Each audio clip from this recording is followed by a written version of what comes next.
You're going to look good in Purple. this. Oh, we're talking about this. Yeah, you're going to look good, but I think you're going to even look better in a tux What do I need a tux for? in February for the Davey O'Brien Award. Oh, okay. When you win. Okay, Because you yeah. have one. Gotcha. Wait, what? Oh, thanks.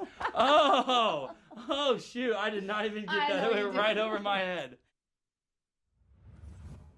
How can you not love Max Duggan, right? That's, oh my goodness. So Max Duggan is going to win the Davey O'Brien Award. And that's, by the way, to be expected, because how many times have we seen the Heisman and the Maxwell kind of split with the O'Brien when it comes to quarterbacks that are finalists for the Heisman? We see that all the time. So Max Duggan, the competitor that he is, the year that he's had, and the season that TCU has had, not a huge shock there for the O'Brien. The Bednarik Award goes to Will Anderson Jr., the outstanding edge rusher at Alabama.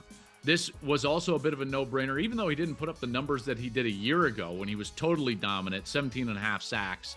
A year ago, he still got to double digit. He got to 10 sacks. And trust me, when you actually watch the film of Bama's defense, I don't know if there was a pass rushing down that he didn't face multiple blockers. Like, he was double teamed all the time, still got to double digit sacks, still got to 17 tackles for loss. So Will Anderson Jr., congratulations. He wins the Bednarik as the best defensive player in the country. As far as linemen go, best interior lineman and best center go to the same player, Olu Oluwatimi, the transfer from Virginia, goes to Michigan, had an outstanding season at Michigan, and really anchored that offensive line that has become one of the more dominant offensive lines in the country. And I think probably should, again, back-to-back year, win the Joe Moore Award. That's how good they were. They ran it for 243 yards per game. That was to be expected. Oluwatimi has been outstanding, and if you've watched any of the games that Gus and I have called, we've talked at length about Oluwatimi. Everything that he played through. His dad had surgery on a brain tumor this year, the exact same week that he learned of his former teammates at Virginia and their tragic passing. I can't imagine what he was going through. That was the week of the Illinois game. And this guy has been a leader. He's been very mature for Michigan. And a lot of people up there at Michigan will tell you that he came in with the exact appropriate mindset to work hard, keep your head down, as a transfer. And he earned the respect of that locker room. And now he's earned the respect of everybody across college football. He's your Remington and Outland Trophy winner. The Doak goes to Texas running back Bijan Robinson. That was also to be expected. He had almost 1,900 yards of scrimmage offense. And this guy was spectacular. I think the only question about Bijan Robinson was, why didn't they use him more? And I know you don't want to use up too many fastballs, if you will. But if you look back at their season, they have TCU at home in November, a game that you've got to win if you're a good program, and they could still get to the Big 12 championship game. They've still got those aspirations ahead of them, and he touched the ball 12 times in that game. Wins the award appropriately, but I think if I'm a Texas fan, I'm still frustrated by those 12 touches against TCU. Probably wasn't enough. And then you get to some awards that really could have gone one of two ways. And there were some that there were a lot of suspense and maybe a bit of controversy for who won the awards. Now, listen, I don't begrudge anybody them winning these awards. And these are all guys that are very deserving of these awards. None of these guys are bad players. There are some that could have gone either way. So if we go through those, the Mackey is one of those. If I had a vote, I would have voted for Brock Bowers. Now, some would say Michael Mayer from Notre Dame was the best tight end. Yeah, I mean, now you're just like, these two guys are brilliant players. Bowers wins the award, and you know what? Deservedly so. This guy is special. He's electric.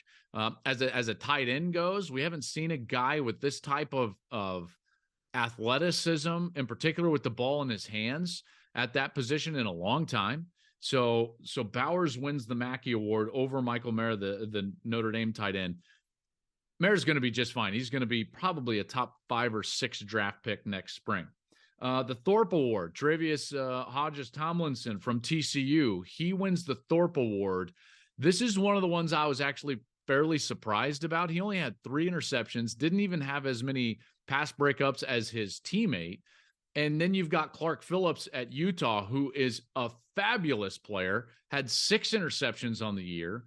and he didn't win. I thought that should have gone to Clark Phillips from Utah. I don't want to take anything away from Tre'Vius Hodges-Tomlinson, who is a tremendous player and has been for the better part of a couple of years. He wasn't great early in the season as he was battling some injuries. Once he got healthy, he played much better. But Clark Phillips, with those 6 interceptions, I thought that was a bit of a miss. And then finally, the Biletnikoff goes to Jalen Hyatt, the wide receiver from Tennessee. What a marvelous year he had with Hendon Hooker. And I'm glad that they got some recognition and a national award because they deserve it. Hendon should have been in New York. I mean, that's a total snub. Should have been in New York and wasn't. But as it is now, Jalen Hyatt wins the Biletnikoff. Now, his numbers suggest that this is absolutely the right call. I think most of us would say if you just watch college football, the actual best wide receiver in the country was Marvin Harrison Jr. But again, these awards aren't always just like, well, who's the best? Like, you have to have the numbers on the stages. And the bottom line is I think Harrison Jr. probably wins the award if he has a big day in a win over Michigan. He didn't. And so Hyatt wins the award. He was marvelous all season long. It's a system that lends itself towards great wide receiver years. We saw that with guys like Corey Coleman and Katie Cannon at Baylor. And it's a very similar system, if not the exact same system in terms of the passing game. And he was tremendous. So Jalen Hyatt wins the Biletnikoff Award. Hey, thanks for watching. If you enjoy that clip, make sure you click subscribe somewhere down here. From game highlights to exclusive interviews and rankings, we've got everything you need as a college football fan right here, College Football on Fox.